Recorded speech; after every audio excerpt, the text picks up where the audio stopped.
এটা আমি বিশ্বাস করি। আমার বলার কিছু নাই, এটা আমার জীবনের মানে অন্যতম দুঃখের দিন বললেও কম বলা হবে। আমি কিছুদিন আগে হসপিটালে এসে বলেছিলাম, ওনাকে দেখতে এসে বলেছিলাম, হে আল্লাহ, আমার আয়ু থেকে কিছু আয়ু কেটে নিয়ে একজন মহিয়সী নারী বাংলাদেশে আর কবে জন্মগ্রহণ করবে আমি জানি না, তবে এইটা জানি যতদিন বাংলাদেশ থাকবে, বাংলাদেশের ইতিহাস থাকবে, ততদিন দেশনেত্রী বেগম খালেদা জিয়ার ইতিহাস স্বর্ণাক্ষরে লেখা থাকবে। পৃথিবীতে মানুষ আসবে চলে যাবে, কিন্তু ইতিহাস সবাই সৃষ্টি করতে পারে না। আমি মনে করি এই বাংলাদেশে ইতিহাসের গৌরবোজ্জ্বল শিখরে, হিমালয়ের সবচেয়ে সর্বোত্তম শিখরে যিনি থাকবেন, এবার শিখরে যারা থাকবেন তার মধ্যে তিনি হবেন বাংলাদেশে একজন। উনি চলে গেলেন, বাংলাদেশ অনেক বেশি এতিম হয়ে গেল, আমরা এতিম হয়ে গেলাম। আমি আজকে সান্ত্বনা জানাবো না, শুধু বলবো আমাদের নেতা তারেক রহমান সাহেব এবং তার পরিবার, আপনারা আল্লাহর কাছে সবুর করেন। যতদিন আল্লাহ ওনার আয়ু রেখেছিল, উনি বেঁচেছেন, ওনার পথ ধরে আমরা বাংলাদেশে আগামী দিন চলবো এবং বাংলাদেশকে আমরা গড়ে তুলব।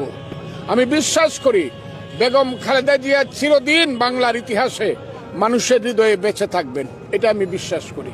আমি যত বক্তৃতা ওনার নামে জেলখানায় যাওয়ার পরে করছি, 8ই ফেব্রুয়ারি 2018 সনে আমার স্ত্রী প্রথম দিন, যিনি আমার পাশে দাঁড়িয়ে আছে, উম্মে কুলসুম, আমি বলেছি, বিশেষ করে চৈত্র বৈশাখ মাসের প্রচন্ড দাবদাহে উনি একটি অন্ধকার প্রকোষ্ঠে যেভাবে ছিলেন, মধ্যযুগে বর্বরতাকেও সেখানে হার মানায় এবং সেখান থেকেই তার জীবনের যে অধোগতি, জীবনের যে সময় কমে যাওয়া, সেইটা শুরু হয়েছে।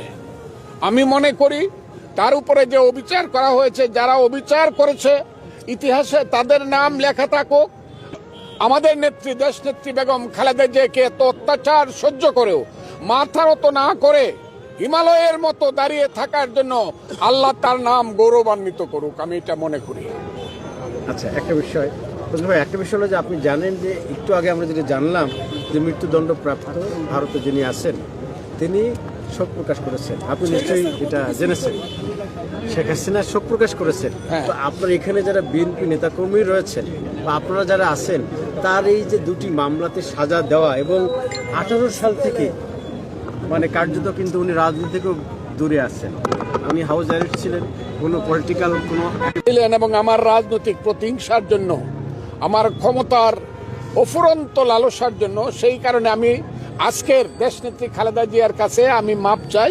মাপ চেয়ে আমি তার জন্য কামনা করি আল্লাহ যাতে তাকে জান্নাতুল ফেরদাউস এনে এবং তার পরিবারকে, এটা তার বলা উচিত ছিল, আগে মাপ চাওয়াটা উচিত ছিল। কারণ আমি মনে করি দেশনেত্রী খালেদা জিয়াকে জেল দেওয়া হলো, এটা প্রতিশোধমূলক একটা, মারাত্মক প্রতিশোধমূলক একটা কর্মকাণ্ড।